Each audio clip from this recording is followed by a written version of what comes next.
I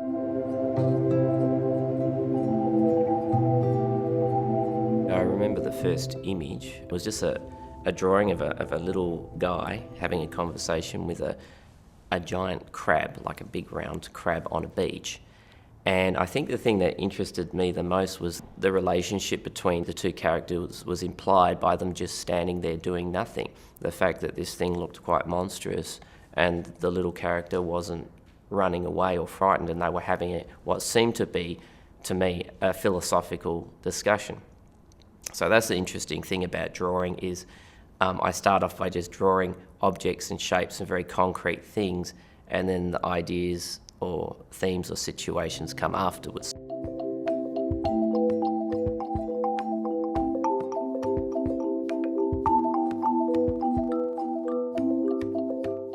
There's always a problem when you're doing anything that's starting to wander into fantasy or science fiction, that you can lose an audience.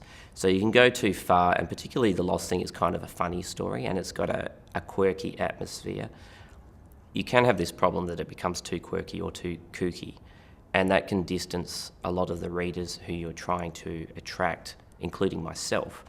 On the other hand, if everything's too ordinary, people stop paying attention to some extent. So that's quite a trick, and I think most of my life as an illustrator and a writer is trying to find that nice balance. So there's a fairly easy entry point, you understand what's going on, but then you ask a lot of questions about the circumstances, and hopefully those evolve into philosophical questions about story and character, and ultimately reflect back on your own life and the environment that you're actually living in.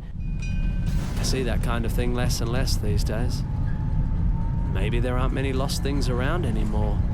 Or maybe I've just stopped noticing them. Too busy doing other stuff, I guess. For me, working on The Lost Thing, the process was very much starting off with very small sketches. And my initial sketches are always incredibly loose and often tiny, like smaller than a postage stamp sometimes. And I guess that's why they're called thumbnail sketches, because sometimes they are as big as a thumbnail. After that, I start to develop the drawings. And what I would do is, again, photocopying them. I take the small sketches, enlarge them, say to A4, A3 size, put them on a light box and trace over these sketches. It's funny because I end up tracing very carefully over sketches that I did so casually, but that's partly to maintain the energy of the original concept. And after that, it's a process of doing that about 4 or 5 times.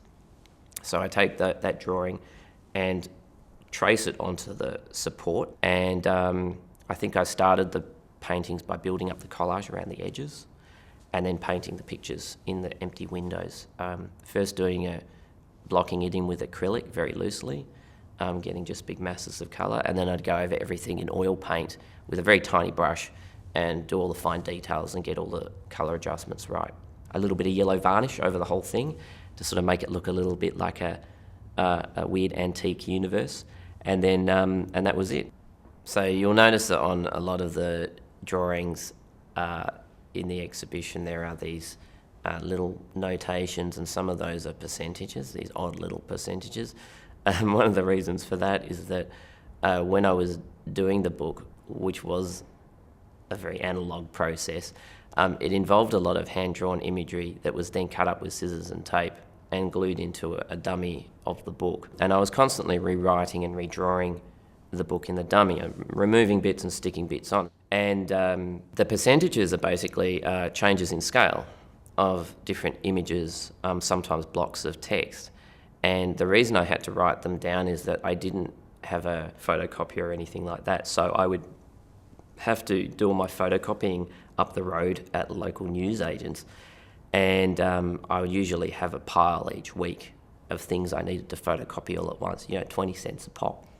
And I would write down all the percentages of different images on the images so I knew, and I'd just go through, I'd photocopy all my pictures, I'd take them all back, reassemble them in the dummy, find out that some of them still weren't right, so, write down new percentages and take them back.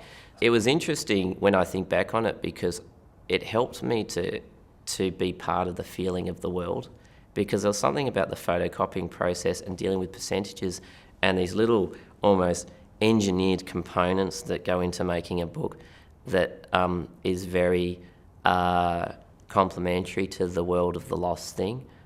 Even just standing for hours at a time at this photocopier, it's going ka-chung, ka-chung, ka-chung. That's a very lost thing kind of moment. So I think that might have even affected the feeling of a small, technologically impoverished world that you see in the story.